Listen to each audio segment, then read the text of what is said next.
নমস্কার বন্ধুরা, আজকে বানাবো লোটে মাছের ঝাল। সর্ষের তেল গরম করে কুচনো পেঁয়াজটা দিয়ে দিলাম। এই পেঁয়াজটা একটু ভেজে নেব।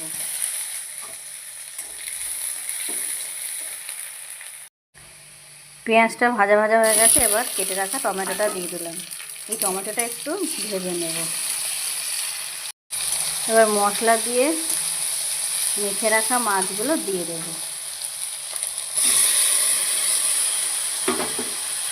মাছের মধ্যে দিয়েছি নুন, হলুদ, রসুন বাটা আর কাঁচা লঙ্কা বাটা দিয়ে একটু মাখিয়ে রেখেছিলাম। এবার দিয়ে দিলাম। এবার একটু ভালো করে কষে নেব। এতে জল দেওয়া যাবে না। মিডিয়াম আঁচে এরকম করে রান্না করতে হবে। জল দেওয়া যাবে না, বেশি নাড়া যাবে না, বেশি নাড়লে ভেঙে যাবে। মাছটা হয়ে গেছে, এবার আমি ধনেপাতা দিয়ে নামিয়ে নেব।